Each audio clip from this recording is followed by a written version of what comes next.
Hey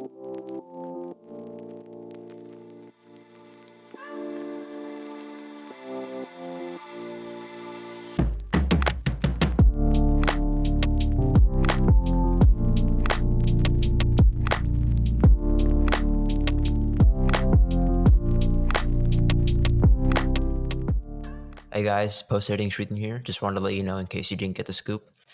This is episode 11, so it's a continuation of episode 10 that we released about a week or two ago. It's about the same topic. It'll also run about 30 minutes long. But yeah, we hope you enjoy. Yeah, but where do you guys think like practical falls shorts? Yeah. Okay, so here's the thing, right? Yeah, go ahead, Rishi. Okay. Yeah, I would say like the main thing with practical, right, is like you have like I think I was talking about this a little bit before, but like you have like more of a restricted spectrum in which like the movie can act upon. Like if there was no way, right, you can film things in like Marvel or giant dinosaurs, right? With a giant dinosaur doing like dinosaur fights and all those type of things. You can't really do all that without the help of CGI.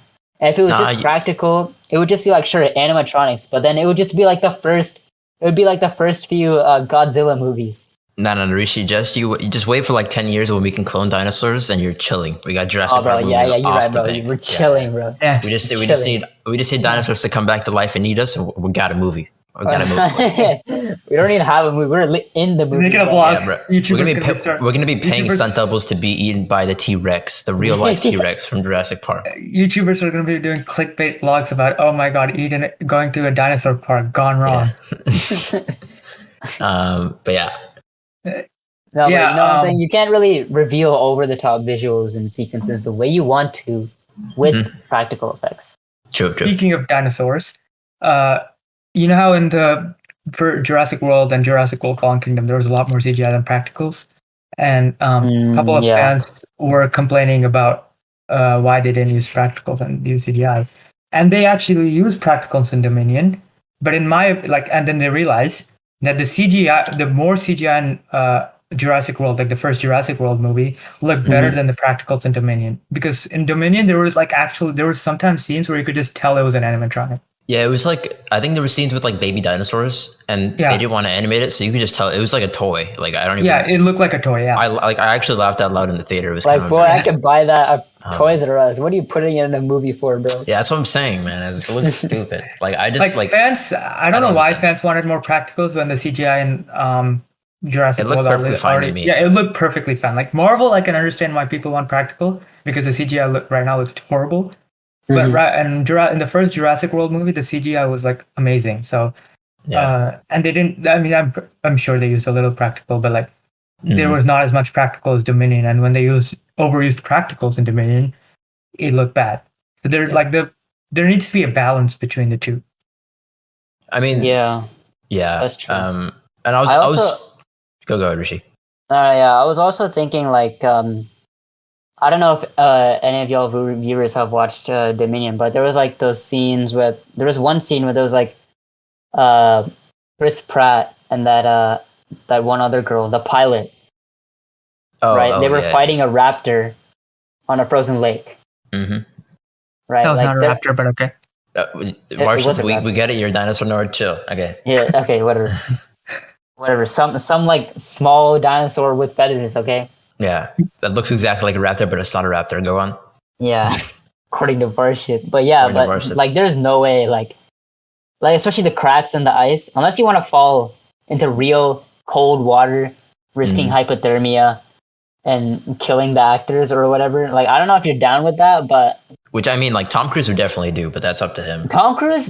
I heard Tom Cruise on the Mission Impossible 4. He got on the Burj Khalifa. Yeah. The real Burj Khalifa. He did the whole scene. There's a scene where he's actually hanging off a plane.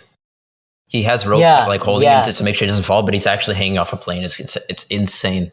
Like I think he's just finding ways to kill himself. Like I'm gonna be honest with you. Yeah, he's gonna die in the movie, bro. It's confirmed. Like I don't know. Like he broke his leg doing like a building to building jump stunt, but that's pretty mild for what he does. Actually, it's interesting. It's interesting you bring that up because this is where practical really falls short.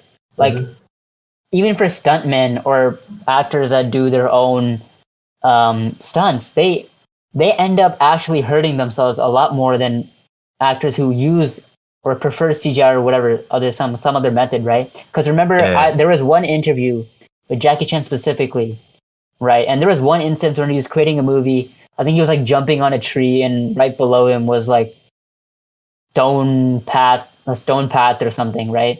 Yeah. The tree branch broke. He fell straight down. He hit his head on the stone brick or whatever, and he almost died that day. Right, and it was a fracture to the skull. It was a fracture to the skull. Yeah, there was a hole in his head. There was a hole in his head. It's still there.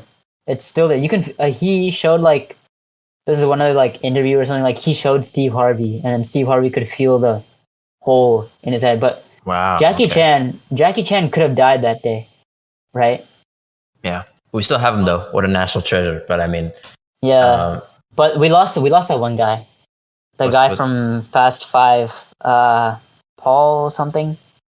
Bro, I don't remember anybody from the Fast and Furious movies. There's like 10 of them, and they're like every single one. Dom says, family. Brian, the character Brian or whatever. But yeah, I don't think you realize how little that narrows it down. The moral of the story: he died in a car accident. Making the Fast and Furious movie. Yeah. But I mean, it's Fast and Furious, so if you're not going to actually drive the cars, then what's the point of being an actor in Fast and Furious, right? They actually don't. They're literally they literally in the car. I guess like for some scenes, but there's like a lot of CGI. They're in the car. They're just moving the wheel. You just ruined the entire Fast and Furious franchise. They're just moving the wheel, bro. They're just moving the wheel. None of them are actually driving it for real. And some scenes, they definitely are, but there's like... Okay, well, yeah, there's one Fast and Furious movie with like a submarine and a tank. Okay, I get that. That's like, I don't know how you're going to be driving cars and beating people in submarines and tanks, but I mean, Right. Even one Diesel at its best. I remember seeing a sports car jumping from building to building, bro. Oh no, there's one scene, it was in Dubai. It was they filmed the scene where it was like a Lamborghini, I don't know, it was like a red sports car, and he was just jumping between buildings, like breaking through the glass. It's so dumb. It was like, how is he doing that? He's actually Superman. I don't know. Like if you do that practical, bro, you're like killing all the cast. Yeah. If you don't use CGI, like you're gonna get sued.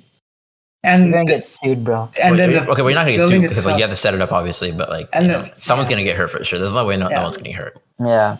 And then the building themselves, like creating that environment, glass breaking, and then the destruction of that building. The actual building people are not gonna agree to that. Like, why would they ever agree to that?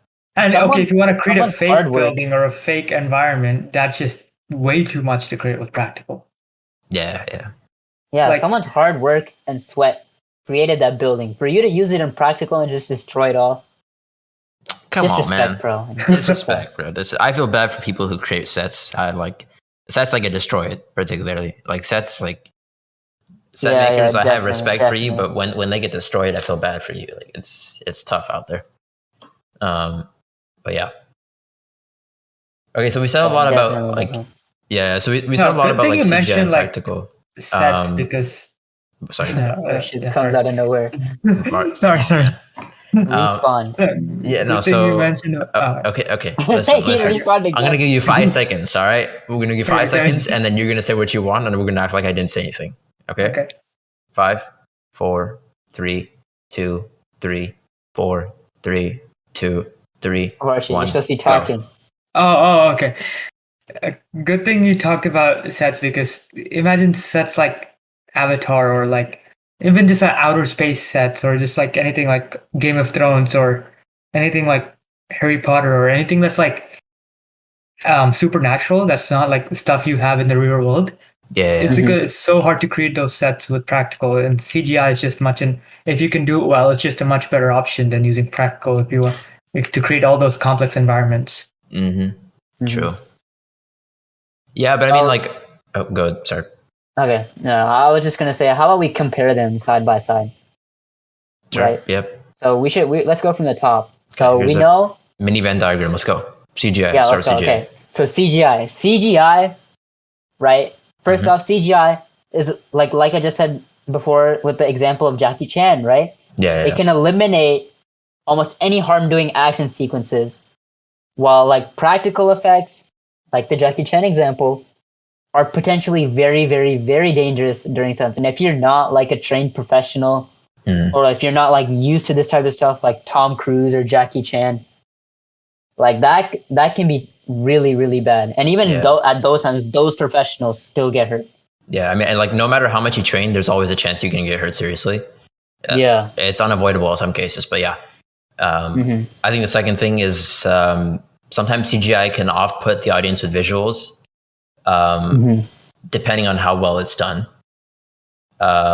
And sometimes it can blow them away. Like Avatar, for example, blew audiences away when it was released in the early 2000s, I think is when that was released. Yeah, absolutely. But then, like, you know, people meme on Black Widow now because they couldn't get like a single shot with smoke and one of the actors, right? And people just make fun of them for it. Which, I mean, you know, fair enough. You're free to share your opinion on that. But then on the other side, practical, they have a greater amount of realism. So, for example, if I'm using like a knife, right, or if I'm like some kind of fictional character with practical, some kind of animatronic, it's easier for you to react and act with me. So, you know, it looks more realistic. Definitely. And then when it comes to expenses, when we're looking at environment, CGI can be very expensive to CGI the entire environment, like the bar I said earlier, or just New York City. Just using practical or just like going into that environment will reduce the cost of CGIing the entire scene. And it's vice versa as well. Like CGIing a giant alien with superpowers is a lot easier than using a practical for that giant alien and using all that effects. Yeah. Yeah, I mean, I think like the big problem with that whole like CGI is expensive problem, I think the solution there is just really having a way for filmmakers to slow down and take a time with movies, right? Because there's so many movies coming out now and so many CGI firms that like they're outbidding each other for work and they keep decreasing their price to the point where they can't they can't operate that well. So if there's a way for filmmakers to just kind of slow down, take a couple of years or, you know, however long you need to get good CGI, you know, give the people time to work their magic, do whatever they need to do, and end up with a film, you know, like a final product that's really good, like Avatar was when it released. I think that's going to be the main way to solve that issue. But for now, CGI is still known to be pretty expensive or pretty cheap for compared to practical in some cases. I think for me in particular, that argument is a little iffy because like, what would you guys say to like what I said earlier, right? CGI, the way I see it, CGI is more like a one-time payment. While practical effects like animatronics, they change every single movie. Yeah, true. You need different props to convey the particular different meanings in different movies, right? But CGI, I mean, the way I look at it, right? You can use the CGI technology for multiple different things that you want in the movie. Yeah. And CGI firms are not just out here buying like the latest CGI computer 2000 like every single month or something, right? Yeah. So I think the way I look at it in that way, CGI may be better than practical effects in terms of expense. Like, sure, one-time payments are costly, things like that. Yeah, but it's a one-time payment, you know. Yeah, and I was reading an article about that earlier. It was really kind of eye-opening because basically what they were saying was for big filmmakers like Marvel, for example, when they ask firms to do like shots. So, for example, that Avengers Endgame shot, like it's not a specific example. I'm just using an example of a big CGI shot. Okay. But basically, for shots like those, like filmmakers would tell the CGI people, "Here's what we want," but it would be really vague, right? So they would have to kind of take their own liberty with it. And then if they got it wrong, you know, if they saw like one pixel that looked off or one thing that was in the corner or something that looked really weird, then they would ask them to redo it or reimagine the scene in a different way. Oh, wow. Yeah, and so that take, you know, another couple maybe days of rendering work on their side. So it's really kind of crazy when you think about it. I feel bad for people who work in the CGI industry. You know, I'm sure they like at some point they used to enjoy what they do, but definitely not now. with the way the work is kind of going on. But yeah, and I think that's a CGI firm problem.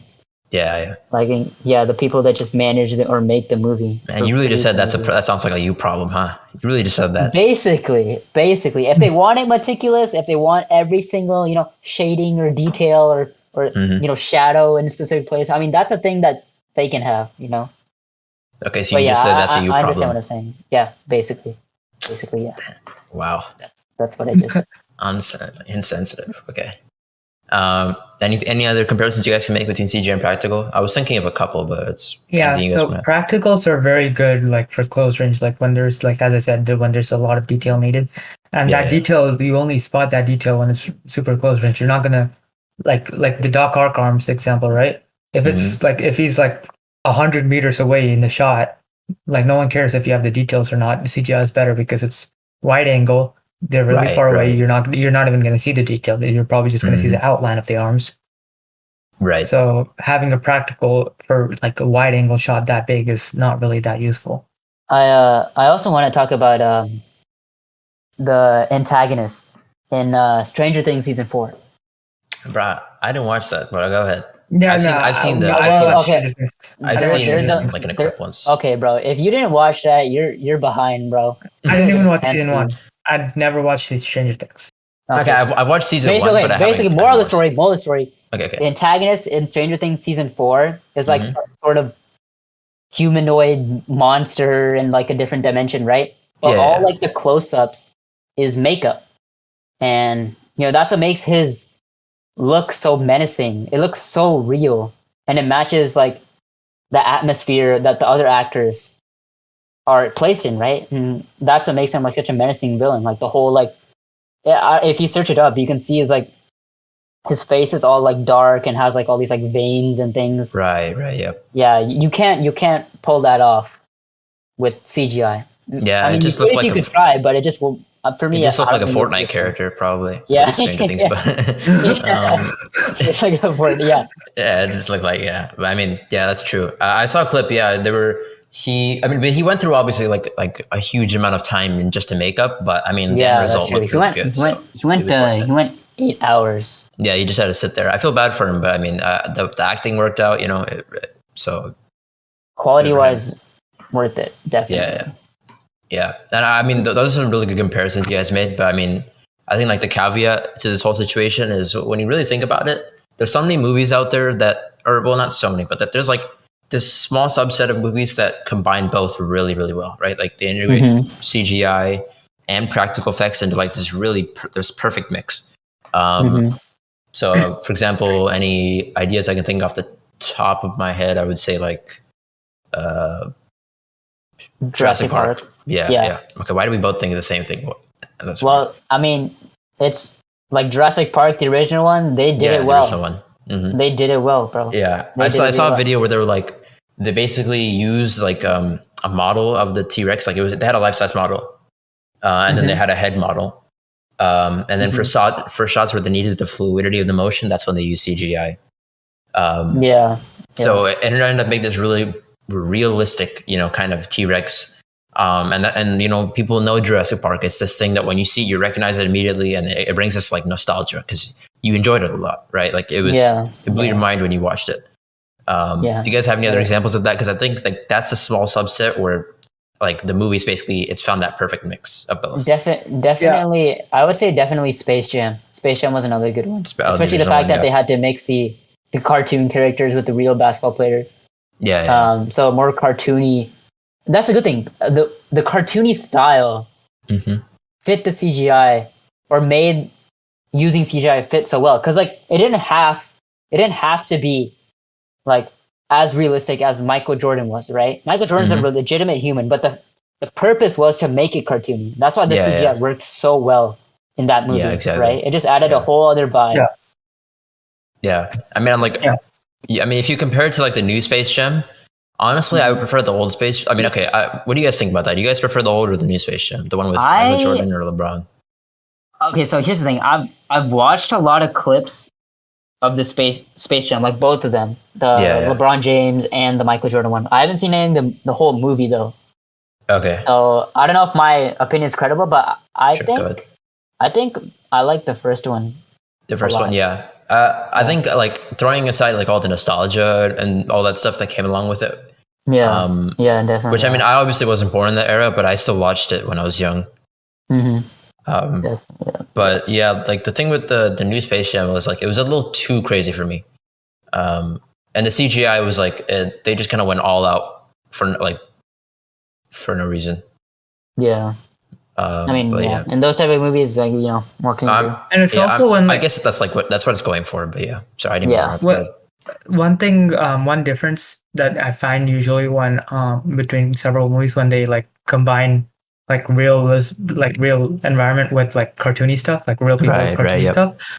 Some of the movies have like a 2D thing, like, you know, new live action Tom and Jerry movie. It was a 2D cartoon, but some ones have like a more 3D rounded one, and I low key think the 3D wasn't. If the 3D one looks good if you do it well, but like most of the time it's not done well and it looks bad. But 2D one isn't that hard to do well, so it just looks good regardless. Yeah, true. Okay, we said a lot, right? We said a lot about CGI, where it kind of ascends the realm of good filmmaking and where it falls short. And then we said the same for practical, or well, not exactly the same, but obviously, you know, where practical does its best and where it turns bad. Overall, yeah, go ahead. Overall, I think really CGI and practical, I think it just depends, you know, on the type of movie that you wish to create. Like, if it's a Disney movie, you're gonna have like Zootopia, you're gonna have to use CGI, right? Yeah, I mean, it sounds like a really gimmicky answer, but it's true. Like, you know, but there's just certain things where you have to use CGI or practical. So there just needs to be a balance of the two. True, if it's just a simple thing like, you know, riding a horse or just walking through New York, right? I feel it's unnecessary to use CGI. It just, in my opinion, it ruins the quality of the movie, right? And if you don't have enough budget, if you have a budget to make a whole horse riding animatronic and you don't have enough budget to rent a horse, you don't even need an animatronic. Like, just get the horse. Like, yeah, exactly. Just rent a horse for an hour. Like, okay, well, not an hour, however long you need to film the shot. But, you know, I'm sure it's much cheaper to rent a horse than have a whole CGI horse. Like, why would you, like, that blows my mind. I don't understand why they would do that. It's like the dumbest thing ever. But yeah, I mean, like, I can't ever imagine like a superhero movie, like a real superhero movie with all these like fight sequences, or something in space, Star Wars. Except for the old movies. The old movies were really like, you know, they were well known, but they use like small mini set models. Aside from those, like the new ones, I can't imagine any of those movies without CGI in them. Yeah, because it just kind of elevates the fantasy, right?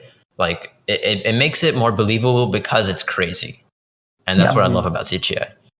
But yeah, well, do you guys have anything to say about practical effects? I mean, I'm sure it has a fit for itself too. I was gonna say like the type of movie also depends.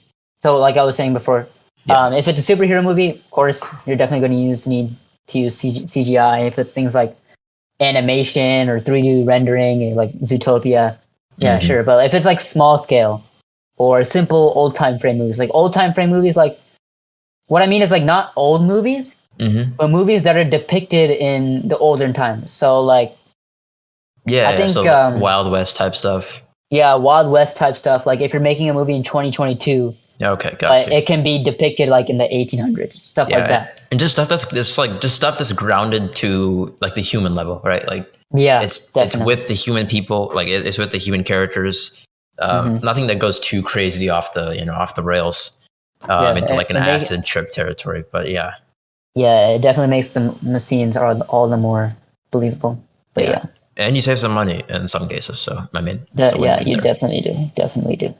Yeah, I think like in general, like I'm just hoping that there's like a future for the filmmaking industry, the movie making industry, where CGI kind of it doesn't take over in a sense like it's slowly trying to do now. Because I mean, you've seen the backlash, right? Like people are like they're tweeting out. I mean, Twitter's a place for loonies, but that's we don't want a complete domination of CGI. Yeah, I'm just hoping there's a place for CGI and practical, like both. Yeah, no matter how advanced or that we get or technologically like adept we are in the future, right? But there is still a need for practical effects because it just makes it all the more believable. Yeah. And I think like I have a really good metaphor for this. Okay, well, it's not a really good metaphor. I thought it's on the spot. You said like practical effects is like Chick-fil-A. It's a beauty simplicity thing, right? Like when you go to Chick-fil-A, you get a sandwich. It's bread. It's like chicken and pickles. The sauce makes it. The sauce is like the CGI. It's got that burst of Yeah, flavor. you want the sauce, but not too much of it. You don't want to drench. Yeah. You don't want to drench the whole chicken burger in the sauce, bro. Yeah, because then you just gotta have a little bit. Else. One dip for each bite. They complement each other. You know what I'm saying? Like you can't have the burger by itself because then it's just a burger or a sandwich. You know what I mean? And then you can't have the sauce by itself because why would you do that? You're crazy if you do that. This is extremely awkward because I'm vegetarian and I have no idea how this metaphor represents. Okay. That's a you problem. Let me think of a good. I know. That's a you thing. Celery and hummus or ranch. There you go. Okay, that's a little too far, but okay. No. How about you need celery more carrots and ranch? No, I can't. Okay. I think for celery, I need the ranch. I can't eat celery by itself. Wait, you don't eat. You've never eaten carrots and ranch before? No, I've eaten carrots and ranch, definitely. Yeah. You've eaten carrots and ranch before. Has Varshit eaten carrots and ranch before? Yeah. Okay, I was gonna start throwing out random vegetables in ranch. It'd be like beetroot. Okay, vegetarian doesn't. Okay. Just because I'm vegetarian, that doesn't mean I only eat vegetables. Like there's other stuff I eat. That's kind of what it means to be a vegetarian. I'm not a vegan. I'm a vegetarian, but yeah. Okay, Varshit. That's a whole other conversation. Say it this way: would you dump all your carrots into a pool of ranch and then take them all out and eat them, or would you take a little bit of dips? Every time you bite, just one dip. It's like French fries and ketchup. Okay, that's what we're leaving. There we go. We found it, guys. We found it. French fries and ketchup. That's what there you go. Yeah. All right, guys. So these are our opinions on whether filmmakers should use CGI or practical effects. Let us know what you're thinking down in the comment section below. And if you're listening on YouTube, and if you're listening on other platforms, send us an email at afterthebellrings.podcast@gmail.com for recommendations and questions. We hope you enjoyed this episode of After the Bell Rings, and we'll see you next time. Alrighty, peace. Peace.